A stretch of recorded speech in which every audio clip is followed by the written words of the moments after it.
ಸೋಮಾರಿತನ ಹೇಗೆ ಹುಟ್ಟುತ್ತೆ? ಮಾನವರಲ್ಲಿ ಸೋಮಾರಿತನ ಅನ್ನುವಂಥದ್ದು ಒಂದು ಸಮಸ್ಯೆ. ಅವನು ಯಾವ ರೀತಿ ಕೆಲಸ ಕಾರ್ಯಗಳನ್ನು ತೊಡಗಿಸ್ಕೊಳ್ತಾನೆ, ಮಾಡ್ತಾನೆ, ನಿರ್ವಹಿಸ್ತಾನೆ, ಅದರಿಂದ ಏನು ಫಲಿತಾಂಶವನ್ನು ಕಾಣ್ತಾನೆ, ಇವೆಲ್ಲವನ್ನು ನೋಡ್ತಾ ಅವನು ಕ್ರಿಯಾಶೀಲವಾಗಿದ್ದಾನ, ಇಲ್ಲ ಸೋಂಬೇರಿನ, ಅಥವಾ ಉದಾಸಿ ಮನೋಭಾವದವನ ಅನ್ನುವಂಥದ್ದನ್ನು ನಾವು ಗಮನಿಸ್ತೀವಿ. ಈ ಮನುಷ್ಯನಿಗೆ 3 ಥರದ ಸ್ವಭಾವಗಳಿರ್ತವೆ.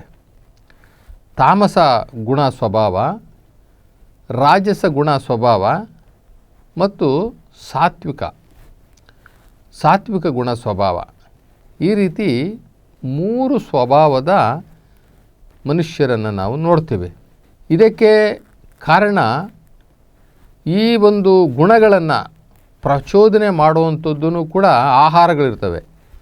ಸಾತ್ವಿಕ ಆಹಾರ, ರಾಜಸ ಆಹಾರ ಮತ್ತು ತಾಮಸ ಆಹಾರ, ಹೀಗೆ ಆಹಾರಗಳು ಕೂಡ ಮನುಷ್ಯನಿಗೆ ಸೋಂಬೇರಿತನ ಮಾಡ್ತವೆ, ಕ್ರಿಯಾಶೀಲ ಮಾಡ್ತವೆ, ಅಥವಾ ಕ್ರೋಧವನ್ನು ಉಂಟು ಮಾಡುವಂತಹ ಆಹಾರಗಳು ಕೂಡ ಇದ್ದಾವೆ.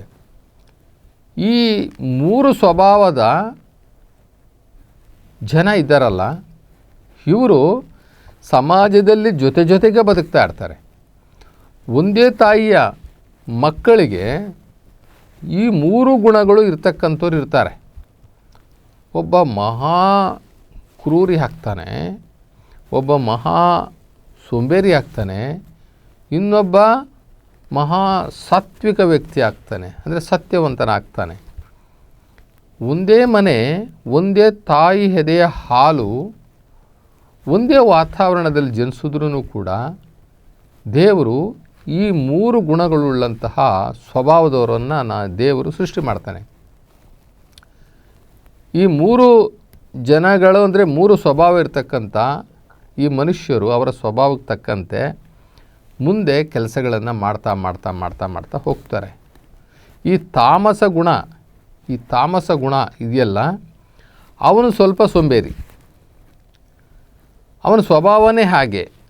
ಎಲ್ಲದರಲ್ಲೂ ಕೂಡ ಅವನು ಉದಾಸೀನ, ಯಾವುದನ್ನು ಕೂಡ ಗಂಭೀರವಾಗಿ ತಗೊಳ್ಳೋದಿಲ್ಲ, ಸೀರಿಯಸ್ಸಾಗಿ ತಗೊಳ್ಳೋದಿಲ್ಲ. ನನಗೇನಾಗಬೇಕು ಬಿಡು ಅನ್ನುವಂತಹ ಬೇಜವಾಬ್ದಾರಿತನ. ಆ ಬೇಜವಾಬ್ದಾರಿತನ ಇರ್ತಕ್ಕಂಥವನಿಗೆ ನಾವೇನು ಮಾಡ್ತೀವಿ ಅಂತಂತಂದರೆ ತಾಮಸ ಗುಣ ಅಥವಾ ಸೋಂಬೇರಿ ಅಂತ ನಾವು ಕರಿತೀವಿ. ಅವನು ಗುಣ ಸ್ವಭಾವನೇ ಹಾಗೆ. ಗುಣ ಸ್ವಭಾವ ಇರೋದರಿಂದ ಅವನು ಹಾಗೇ ಆ್ಯಕ್ಟ್ ಮಾಡ್ತಾನೆ.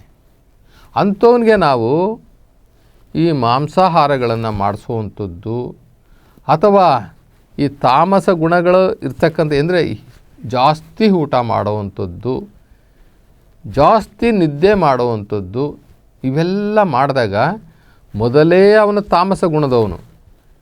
ಅಂಥವನಿಗೆ ಹೆಚ್ಚು ನಿದ್ದೆ, ಹೆಚ್ಚು ಆಹಾರ, ಈ ಒಂದು ತಾಮಸ ಗುಣದ ಆಹಾರಗಳನ್ನು ಕೊಟ್ಟಾಗ ಅವನು ಮತ್ತಷ್ಟು ಸೋಂಬೇರಿ ಆಗಲಿಕ್ಕೆ ನೋಡ್ತಾನೆ ಅವನು. ಆಮೇಲೆ ಅವರಿಗೆ ಹೆಚ್ಚು ಸವಲತ್ತುಗಳಿರಬಾರ್ದು. ಉಣ್ಣಕ್ಕೆ, ತಿನ್ನೋಕ್ಕೆ, ಇನ್ನೊಂದಕ್ಕೆ ಎಲ್ಲದಕ್ಕೂ ಅನುಕೂಲತೆಗಳಿದ್ದರೆ ಅವನು ಮತ್ತಷ್ಟು ಸೋಂಬೇರಿ ಆಗ್ತಾನೆ. ಅವನಿಗೆ ಯೋಚನೆ ಇರಬೇಕು, ನಾಳೆ ಏನಪ್ಪ ಮಾಡಬೇಕು, ನಾನು ಏನಪ್ಪ ಮಾಡಬೇಕು ಅನ್ನುವಂಥದ್ದು ಅವನಿಗೆ ಒಂದು ಭಯ ಇರಬೇಕು.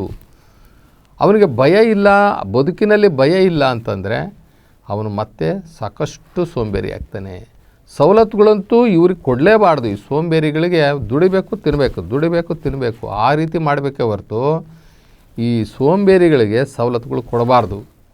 ಆಮೇಲೆ ಏನೂ ಕೂಡ ಅವ್ರಿಗೆ ಜಾಸ್ತಿ ಇರಲೂಬಾರ್ದು, ಸಂಪತ್ತು ಇರಲೂಬಾರ್ದು. ಮೊದಲೇ ಸೋಂಬೇರಿ. ಅವನಿಗೆ ಸಂಪತ್ತಿತ್ತು ಅಂತಂದರೆ, ಅವನಿಗೆ ಬ್ಯಾಂಕಲ್ಲಿ ಹಣ ಇತ್ತು ಅಂತಂತಂದರೆ ಕಷ್ಟ ಆಗುತ್ತೆ. ಅವನಿಗೆ ಯಾವುದೋ ಒಂದಷ್ಟು ಅಪ್ಪಂದು ಸೊತ್ತಿತ್ತು ಅಂತಂದರೆ ಕುಂತ್ಕೊಂಡು ತಿನ್ನೋಕ್ಕೆ ನೋಡ್ತಾನೆ. ಯಾಕೆಂದರೆ ಅವನ ಸ್ವಭಾವ ಅಂಥದ್ದು. ಇನ್ನು ಶರೀರದಲ್ಲಿ ನೋವುಗಳು ಇರಬಾರ್ದು. ಶರೀರದಲ್ಲಿ ನೋವುಗಳಿದ್ರೂ ಕೂಡ ಅವನು ತಾಮಸ ಗುಣದವನ ಆಗಿ ಅವನು ಬೇಜವಾಬ್ದಾರಿ ಮತ್ತು ಸೋಮೇರಿತನಕ್ಕೆ ಬರ್ತಾನೆ. ಯಾಕೆ ಅಂತಂದರೆ ಅವನ ಶರೀರದಲ್ಲಿ ರೋಗಗಳಿದ್ದಾವೆ, ಕಾಯಿಲೆಗಳಿದ್ದಾವೆ. ಮಂಡಿ ನೋವಿದೆ, ಸೊಂಟ ನೋವಿದೆ, ಜಾಯಿಂಟ್ ಪೇನ್ ಇದೆ, ಅಥವಾ ಗ್ಯಾಸ್ಟ್ರಿಕ್ ಇದೆ, ಇನ್ನೊಂದೇನೋ ಇದೆ ಅಂತ ಇಟ್ಕೊಳ್ಳಿ, ಶುಗರ್ ಇದೆ, ಬಿ ಪಿ ಇದೆ, ಯಾವುದೋ ಒಂದು ಕಾಯಿಲೆಗಳು ಅವನಿಗೆ ಶರೀರದಲ್ಲಿ ಬಾಧಿಸ್ತಾ ಇದ್ದಾವೆ. ಆ ಬಾಧಿಸ್ತಾ ಇರ್ತಕ್ಕಂಥ ಮನುಷ್ಯನಿಗೆ ನೀನು ಕ್ರಿಯಾಶೀಲವಾಗಿರು ಅಂದರೆ ಇರಲಿಕ್ಕಾಗೋದಿಲ್ಲ. ಯಾವುದೇ ಒಬ್ಬ ಮನುಷ್ಯನಿಗೆ ದೇಹದ ಬಾಧೆಗಳು ಇಲ್ಲದೇ ಇದ್ದರೆ ಅವನು ಚುರುಕಾಗಿರ್ತಾನೆ. ಇಲ್ಲಾಂದರೆ ಆ ನೋವುಗಳು ಏನು ಮಾಡ್ತವೆ, ಅವನನ್ನು ಇನ್ಯಾಕ್ಟಿವ್, ಅವನನ್ನು ವಿಮುಖನಾಗಿ ಮಾಡಿಬಿಡ್ತವೆ, ಎಲ್ಲ ಕೆಲಸಗಳಿಂದ ವಿಮುಖನಾಗಿ ಬಿಡ್ತಾನೆ. ಇದು ಒಂದು ದೇಹದ ಮೇಲೆ ಆಗುವಂತಹ ಒಂದು ಪರಿಣಾಮ. ಆ ನೋವುಗಳಿರ್ತಕ್ಕಂಥವನು ಸಾಮಾನ್ಯವಾಗಿ ಆಲಸ್ಯವನ್ನು ತಾಳ್ತಾನೆ, ಆಲಸ್ಯದಿಂದ ಸೋಮೇರಿ ಆಗ್ತಾನೆ. ನಂತರ ಈ ಸೋಂಬೇರಿ ಅನ್ನೋನಿಗೆ ಒಳ್ಳೆ ಫ್ರೆಂಡ್ಶಿಪ್ ಇರಬೇಕು, ಗೆಳೆತನ ಚೆನ್ನಾಗಿರಬೇಕು.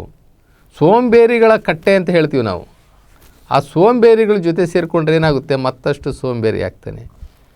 ಕ್ರಿಯಾಶೀಲವಾಗಿರ್ತಕ್ಕಂಥವ್ರು, ಆ್ಯಕ್ಟಿವ್ ಆಗಿರ್ತಕ್ಕಂಥವ್ರು, ಯಾವುದೋ ಒಂದು ವಿಚಾರದಲ್ಲಿ ಯಾವಾಗಲೂ ಕೂಡ ತೊಡಗಿಸ್ಕೊಂಡಿರ್ತಾರಲ್ಲ, ಹೊಸ ವಿಚಾರಗಳು, ಅಂಥವ್ರ ಜೊತೆ ಬಿದ್ದಾಗ ಎಂತಹ ಸೋಂಬೇರಿನೂ ಕೂಡ ಅವನು ಸರಿ ಹೋಗ್ತಾನೆ. ಇನ್ನು ಸನ್ನಿವೇಶಗಳು ಮತ್ತು ಸಂದರ್ಭಗಳು ಇರ್ತವೆ. ಸನ್ನಿವೇಶ ಸಂದರ್ಭಗಳು ಕೂಡ ಮನುಷ್ಯನನ್ನು ಸೋಂಬೇರಿನೂ ಮಾಡ್ತವೆ, ಕ್ರಿಯಾಶೀಲನೂ ಮಾಡ್ತವೆ. ಈಗ ಬಿಡುವಿಲ್ಲದಂತಹ ಒಂದು ಸಂದರ್ಭ, ಬಿಡುವಿಲ್ಲದಂತಹ ಒಂದು ಸನ್ನಿವೇಶದಲ್ಲಿ ಅವನು ಕೆಲಸ ಇದ್ದಾನೆ, ಅಂಥ ಜನಗಳ ಜೊತೆ ಇದ್ದಾನೆ ಅಂತಂದರೆ ಅವನೊಬ್ಬ ಸೋಂಬೇರಿಯಾಗಿರಲಿಕ್ಕೆ ಸಾಧ್ಯ ಇಲ್ಲ. ಈಗ ನಮ್ಮ ಹೊಲದಲ್ಲಿ ಕೆಲಸ ಮಾಡ್ತಾಯಿದ್ದೀವಿ, ಒಕ್ಕಣಿಕೆ ಮಾಡ್ತಾಯಿದ್ದೀವಿ, ಬಿತ್ತನೆ ಮಾಡ್ತಾಯಿದ್ದೀವಿ, ಕಳೆ ತೆಗಿತಾ ಇದ್ದೀವಿ, ಫಸಲು ತೆಗಿತಾ ಇದ್ದೀವಿ, ಕೊಯ್ತಾ ಇದ್ದೀವಿ. ಇದ್ರ ಜೊತೆಯಲ್ಲಿ ಅವನು ಇದ್ದಾಗ, ಸೋಂಬೇರಿ ಇದ್ದಾಗ ಅವನು ಸುಮ್ಮನೆ ಕೂತ್ಕೊಳ್ಳಿಕ್ಕೆ ಅವನಿಗೆ ಮನಸ್ಸು ತಡೆಯೋದಿಲ್ಲ. ಅವನು ಅವ್ರ ಜೊತೆಯಲ್ಲಿ ಸೇರಿಕೊಂಡು ಆ ಸಂದರ್ಭಕ್ಕೆ ತಕ್ಕಂತೆ, ಆ ಸನ್ನಿವೇಶಕ್ಕೆ ತಕ್ಕಂತೆ ಅವನು ಕೆಲಸ ಮಾಡಲೇಬೇಕು. ಆ ಸನ್ನಿವೇಶಗಳು, ಆ ಸಂದರ್ಭಗಳು ಆ ಸೋಂಬೇರಿತನವನ್ನು ಹೋಗಲಾಡಿಸಿಬಿಡ್ತವೆ. ಅವನು ಸೋಂಬೇರಿ ಇದ್ರೂ ಕೂಡ ಅವನು ಆ ಸಂದರ್ಭಕ್ಕೆ, ಸನ್ನಿವೇಶಕ್ಕೆ ಹೊಂದಾಣಿಕೆ ಮಾಡ್ಕೊಳ್ಳೋಕೆ ನೋಡ್ತಾನೆ. ಆದರೆ ಈ ಸೋಂಬೇರಿತನ ಅನ್ನೋದು ಇದೆಯಲ್ಲ, ಇದೊಂದು ದೌರ್ಬಲ್ಯ. ಕೆಲವರು ಮೊದಲಿಂದಲೂ ಕೂಡ ಬೆಳೆಸ್ಕೊಂಡು ಬಿಟ್ಟಿರ್ತಾರೆ. ಈ ಸೋಂಬೇರಿತನ ಅನ್ನೋವಂಥದ್ದನ್ನು ಬೆಳೆಸ್ಕೊಂಡು ಬಿಟ್ಟಿರ್ತಾರೆ. ಅದು ಒಂದು ದೌರ್ಬಲ್ಯ. ಯಾಕೆ ಅಂತಂದರೆ ಅವರಿಗೆ ಒಂದು ಕ್ರಮಬದ್ಧವಾದಂತಹ ಜೀವನ ಇರೋದಿಲ್ಲ. ಕ್ರಮಬದ್ಧವಾದಂಥ ಒಂದು ಕಟ್ಟುನಿಟ್ಟಾದಂತಹ ಜೀವನವನ್ನು ಅವರು ರೂಢಿಸ್ಕೊಂಡಿರೋದಿಲ್ಲ. ಉದಾಹರಣೆಗೆ, ಬೆಳಗ್ಗೆ ನಾನು 6 ಗಂಟೆಗೆ ಎದ್ದೇಳಬೇಕು ಅಂದರೆ ಎದ್ದೇಳಲೇಬೇಕು. 7 ಗಂಟೆಗೆ ನಾನು ರೆಡಿ ಆಗಬೇಕು ಅಂದರೆ ಆಗಲೇಬೇಕು.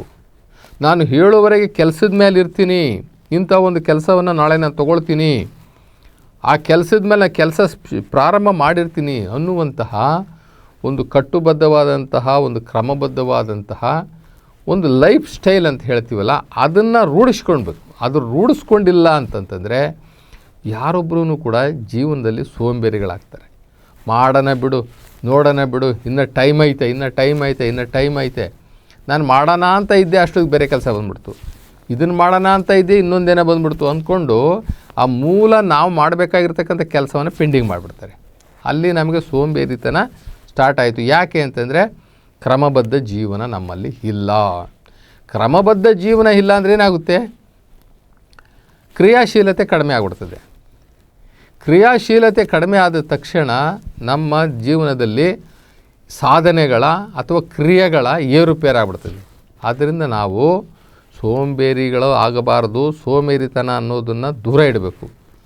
ನಾವು ಯಾವಾಗಲೂ ಕ್ರಿಯಾಶೀಲರಾಗಿ ಕ್ರಿಯಾಶೀಲ ಜೀವನವನ್ನು ಮಾಡುವಂಥರಾಗಬೇಕು.